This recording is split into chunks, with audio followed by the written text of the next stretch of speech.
Nice. How you doing? You good? Okay. With this one.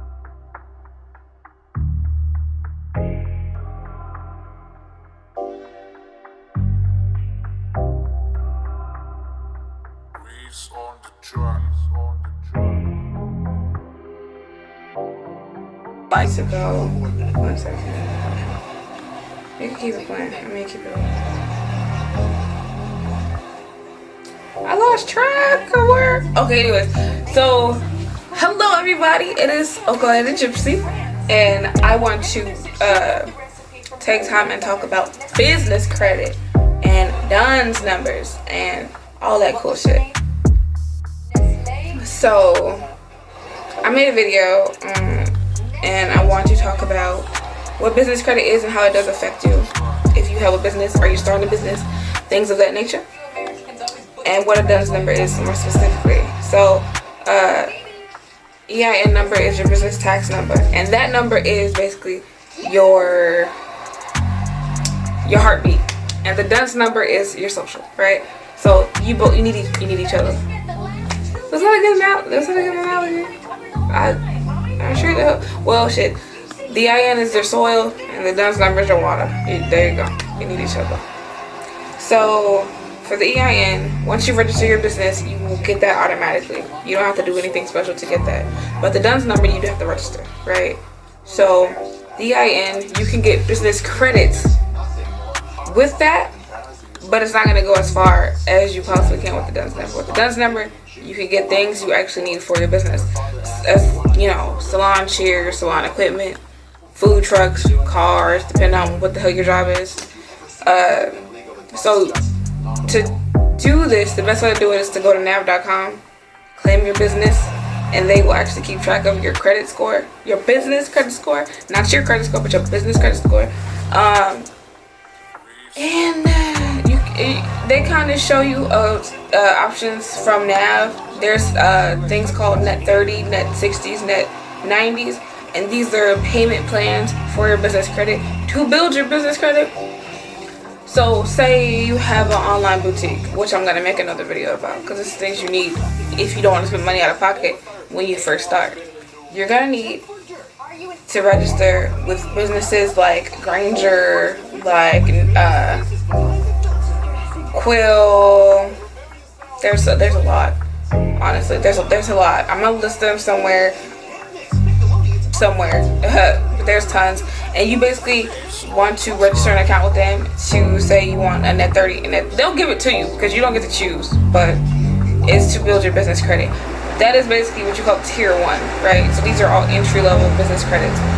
Then you go to something called well, it's not something, but something of the type called tier 2. Tier 2 is basically when you can get business credit cards or business loans for bigger companies, as far as Best Buy, Home Depot, Office Max, things like that, which a lot of us need. But Office Max you can low-key get from Nav and Quill, so don't even sweat that, but it's good to have if you suck Office Max or Staples and shit like that.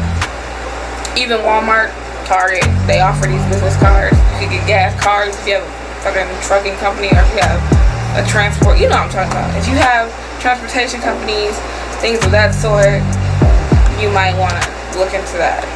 The DUNS number is your credit score.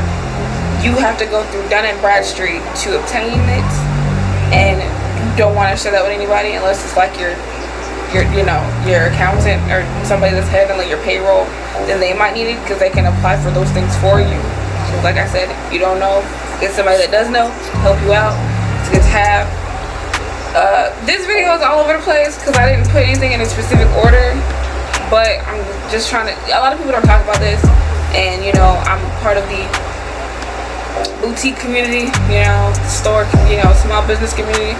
So instead of me saying what vendors you should go to, I'm going to tell you legally how to get shit without spending shit legally. So that's one thing. Speaking of spending shit, this whole vendor plug shit, I'm not sure where y'all getting y'all statistics from, but nah. Who is telling y'all that this person's quality is the same as your quality? You can go pay $30 for somebody's ebook for some sketchy quality. No, that's not smart, sis. Cause you don't know these, like, you don't know these people for real. You don't know me. The fuck, you don't know these people for real. So it's like, why would you spend your hard-earned money on somebody's guess? These people that you're paying for might not respond. Their quality might be trash. They might be getting too many fucking people using them that it might have started out good and then now it's horrible. So just research. All my companies, you have to research. You have to research everything. You have to test quality.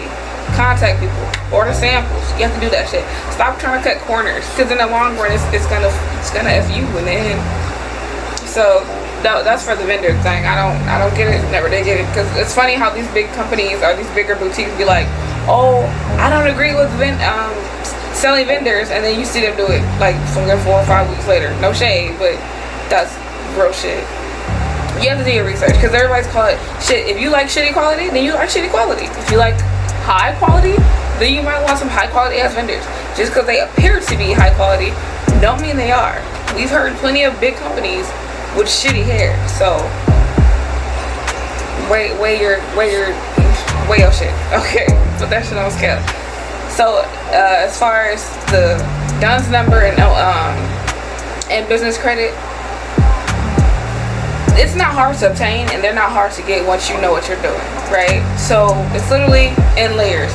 You get your EIN, and you can still file for the net 30s. Once you contact the net 30s, you can go ahead and get your DUNS number while you're doing that, or you can get the net 30s and net 60s or whatever before you even get your DUNS number. Once you get your DUNS number, it's a wrap. You're done. You don't need to apply for anything else. That is your business heartbeat right there, and it'll take you far. Once you get to like 100, because it's just like credit, right? So you have Equifax. Let me see. Let me show you what it is. You go to NAV, because NAV is like Credit Karma, right? But for business credit, right? So you're gonna claim your business. So you have Dun & Bradstreet, right? And it only goes to 100. You have Experian, and it only goes to 100. And you have Equifax, and it goes to 580, right? That's way better than your credit score when you think about it. That's not that high of a threshold to reach. You get what I'm saying? So once you buy like a few items, because you don't have to go crazy, but it's good to do it, because if you have a business, you're gonna need, desks, printers, chairs, tabletops, all of that shit. They literally, drinks, chips, fucking whatever your business might need. I mean, except for car, of course, but that might be on a higher scale, right? You might be able to get that on your own once you get your DUNS number good, and you can go get you a car off the lot in your business name, because that's what they do. It's time for Black people to spread education, because I'm noticing that's like a topic that nobody talks about. As Black people, we aren't educated, or not, we obviously, and we aren't taught things that we should be taught as far as other cultures, right?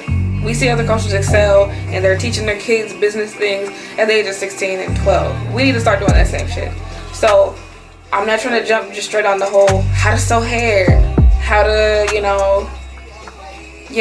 Alibaba, all that bullshit. First of all, Alibaba is a wholesale company, but it's not a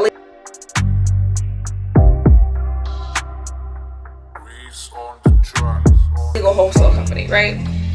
Legally, you need a resale permit to get actual good quality.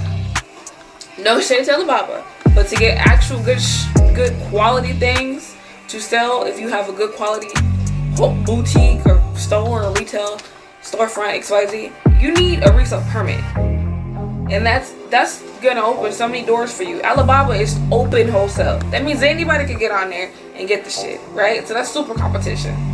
But when you have a resale permit or resale certificate, that's legal, like doors open for you from like stores that you probably loved since you was younger, and you can now buy them and sell them in your store. You know what I mean? Like, for example, I sell lingerie. I could hop on Alibaba and buy a whole set for what, like $10, but the quality might be shit, right? But it looks, the pictures on there be fly as fuck, but the quality might be shit.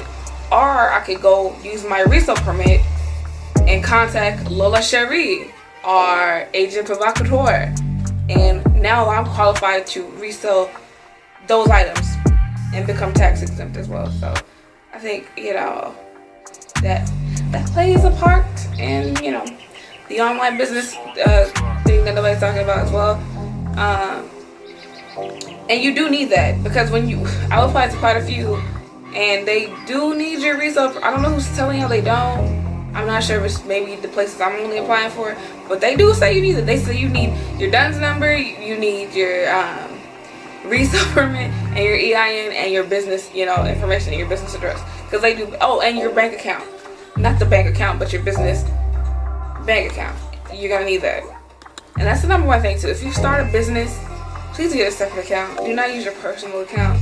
Get a separate business account in that business name. But you need to have an LLC first, and you need to have a business address first. If you don't have that, then you know you don't want to spend it as quick as you get it, and that's the issue with a lot of small businesses. You get money coming in real fast, and you start flying out your hands. Get a business bank account and keep track of all of that shit. I recommend Aslo. Wells Fargo has business bank accounts with good benefits. Navy Federal has business bank accounts. Chase has business credit cards, but they're pretty hard to get if you don't have a decent credit score. And you know, I know how credit is for everybody, so. But until next time, like, subscribe, leave me comments. You can always email me. And it is Uncle Lion the Gypsy signing out. Bye-bye.